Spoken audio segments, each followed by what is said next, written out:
Ser campeão do mundo é um feito que fica marcado na carreira de qualquer técnico ou jogador, seja por clube ou por seleção. Agora, quando acontece de ambos os títulos serem conquistados em um mesmo ano, aí já é uma façanha muito rara de acontecer e que poucos jogadores na história do futebol tiveram o privilégio. No vídeo de hoje você vai conhecer quem foram os futebolistas que conquistaram a Copa do Mundo e o Mundial de Clubes na mesma temporada. Só que antes de mais nada, peço o seu like no vídeo para ajudar na divulgação e a sua inscrição no canal, caso ainda não seja um inscrito.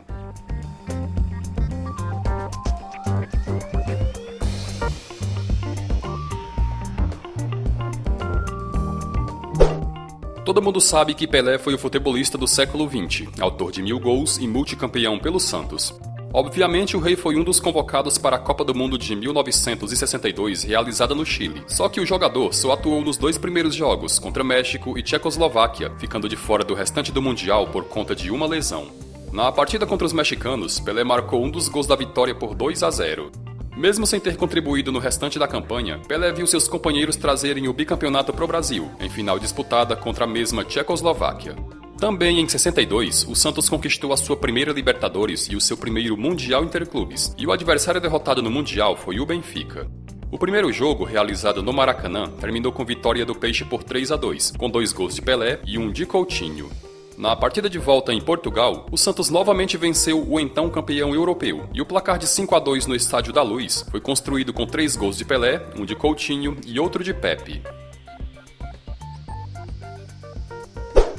O goleiro Gilmar, assim como na Copa de 1958, foi o titular da Meta Canarinho na conquista do bicampeonato, e nas 6 partidas disputadas sofreu 5 gols. Se em 1958 o arqueiro defendia a camisa do Corinthians, em 1962 ele era jogador do Santos, e ao lado de Pelé, além da Copa do Mundo, venceu também o Mundial Interclubes contra o Benfica, sendo titular nos 2 jogos das finais. O zagueiro Mauro Ramos foi mais um que esteve presente no primeiro título mundial da seleção brasileira em 58. Entretanto, o jogador não foi aproveitado em nenhum dos 6 jogos. Já em 62, Mauro, além de ter sido titular em todas as partidas, foi também o capitão e o responsável por erguer a taça do bicampeonato. Naquele mesmo ano, o zagueiro novamente seria campeão do mundo, dessa vez pelo Santos, sendo titular nos 2 jogos das finais contra o Benfica.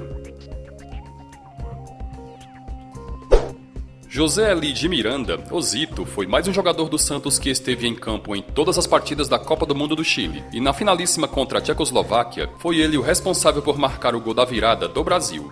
Volante de origem, o jogador defendeu a camisa do Peixe por mais de 15 anos, tendo entrado em campo 727 vezes, e assim como Mauro, Gilmar e Pelé, foi mais um a ser 2 vezes campeão do mundo em 62. Maior parceiro de ataque que Pelé já teve, Antônio Wilson Honório, o Coutinho, é o terceiro maior artilheiro da história do Santos, com 370 gols, sendo que 2 desses 370 foram nas finais do Mundial contra o Benfica. Na Copa de 62, o jogador foi convocado pelo técnico Aimoré Moreira, mas não chegou a entrar em campo em nenhum dos 6 jogos do bicampeonato. Mais um atacante que marcou época com a camisa do Santos, a única que vestiu por toda a sua carreira, José Mácia, ou Pepe, foi outro jogador do Peixe a ter marcado presença na Copa do Mundo de 62. Só que assim como em 1958, também ficou no banco de reservas em todos os jogos da vitoriosa campanha. Já no Mundial Interclubes, Pepe foi titularíssimo nas 2 vitórias sobre o Benfica, sendo que no jogo da volta em Portugal, foi ele que marcou o 5º e último gol do Peixe. O meio-campo Mengalvio defendeu a camisa do Santos por quase toda a década de 60, e nesse período conquistou vários títulos, sendo que um deles foi o do Mundial Interclubes de 62. No jogo da ida realizado no Maracanã, Mengalvio foi titular, mas na partida de volta, acompanhou a goleada por 5-2 do banco de reservas. Na Copa do Mundo do Chile, o meio-campo foi o 7º jogador do Santos que foi convocado pelo técnico Aimoré Moreira, mas assim como Pepe e Coutinho, não entrou em campo em nenhum dos jogos. Revelado pelo União de Santa Fé, o goleiro Nery Pumpido teve passagem marcante pelo River Plate, clube no qual defendeu por 5 temporadas. Nos Milionários, o jogador foi campeão da Libertadores e do Mundial Interclubes em 1986, e o título sobre o Steaua Bucareste da Romênia veio após uma vitória por 1-0. 6 meses antes, na Copa do Mundo, Pumpido foi titular na campanha do bicampeonato da Argentina, tendo sofrido 5 gols nos 7 jogos, e o título veio após uma vitória por 3-2 sobre a seleção da Alemanha. O meio-campo Héctor Henrique começou a jogar futebol no Lanús, mas foi no River Plate que o jogador obteve maior destaque, já que defendeu a camisa do clube por quase 10 temporadas. Em 1986, o jogador foi um dos convocados de Carlos Bilhardo para a disputa da Copa do Mundo, e dos 7 jogos, o meia entrou em campo em 5 deles, sendo que 2 foram vindo do banco de reservas. Das quartas de final em diante, Henrique assumiu a titularidade e na decisão contra a Alemanha deu uma assistência para o segundo gol argentino. Ainda em 86, o meia novamente foi campeão do mundo, sendo titular no time do River Plate que bateu o Steaua Bucareste. Zagueiro de origem, Oscar Ruggeri foi revelado pelo Boca Juniors em 1980 e após 5 temporadas no clube, se transferiu para o maior rival River Plate. Em Núñez foram 3 temporadas muito bem sucedidas, onde foi campeão da Libertadores e do Mundial Interclubes em 1986, sendo titular em ambas as competições. Também naquele ano, o Beck foi um dos jogadores que representaram a Argentina na Copa do Mundo do México, estando presente em todos os 7 jogos da vitoriosa campanha, tendo inclusive marcado um gol na partida de estreia contra a seleção da Coreia do Sul.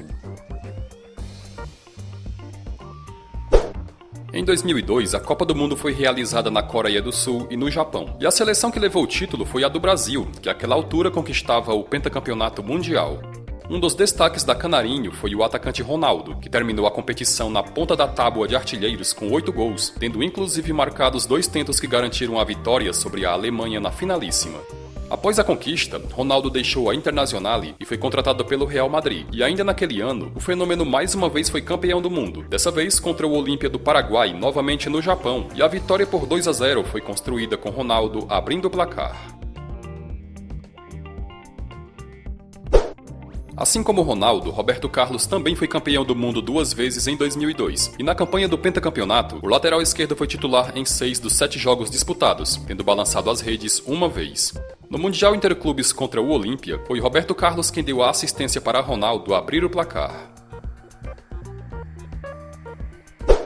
O volante Toni Kroos foi revelado pelo Bayern de Munique em 2007, e no clube conquistou vários títulos, dentre eles a Liga dos Campeões em 2013. Em 2014, o jogador foi um dos convocados de Joachim Löw para a disputa da Copa do Mundo no Brasil, e como era de se esperar, foi titular e um dos principais jogadores na conquista do tetracampeonato alemão. Nos 7 jogos disputados, o volante marcou 2 gols, sendo que os 2 foram na goleada de 7-1 para cima do Brasil, e se não bastasse, a diferença de um para o outro é de apenas 1 minuto. Após a Copa do Mundo, o jogador foi anunciado como novo reforço do Real Madrid, e no clube foi mais uma vez campeão mundial em 2014, ao derrotar o San Lorenzo por 2-0 em Marrocos. Sami Khedira, a exemplo de Toni Kroos, também foi campeão do mundo por clube e seleção na temporada de 2014, e na campanha do Tetra da Alemanha, o jogador esteve em campo em 5 dos 7 jogos disputados, sendo titular em 4 deles. Na goleada de 7-1 sobre o Brasil, o jogador marcou seu único gol naquela Copa, além de ter contribuído com uma assistência para o 4º gol marcado por Toni Kroos. Jogador do Real Madrid entre 2010 e 2015, o volante em 2014 foi campeão mundial de clubes sobre o San Lorenzo, entretanto não entrou em campo na finalíssima contra a equipe argentina. Rafael Varane foi revelado pelo Lens em 2010 e, jogando apenas uma temporada no clube, foi vendido ao Real Madrid em 2011 por indicação de Zidane. Desde então já se passaram 9 temporadas vestindo a camisa do Real, onde conquistou inúmeros títulos, como 4 Champions League e 4 Mundiais de Clubes. Na Copa do Mundo de 2018, o zagueiro foi titular em todos os jogos da França, que conquistou o bicampeonato ao bater a Croácia na final por 4-2. Também em 2018, Varane foi campeão mundial de clubes pelo Real Madrid, ao vencer o Al Ain dos Emirados Árabes por 4-1 na decisão. Agora, se tratando de treinadores que venceram o Mundial de Clubes e a Copa do Mundo, foram apenas 2 os que alcançaram essa façanha, só que não no mesmo ano, já que muito raramente um treinador que vence uma Copa do Mundo deixa a seleção após o título. O primeiro caso foi com o treinador italiano Marcello Lippi, que em 1996 venceu tanto a Liga dos Campeões quanto o Mundial Interclubes no comando da Juventus. O adversário derrotado no Mundial foi o River Plate, e o título veio com uma vitória por 1-0 em gol marcado por Del Piero. Já o título da Copa do Mundo aconteceu 10 anos mais tarde, quando Marcelo Lippi conduziu a seleção da Itália na conquista do tetracampeonato, ao bater a França na disputa de pênaltis.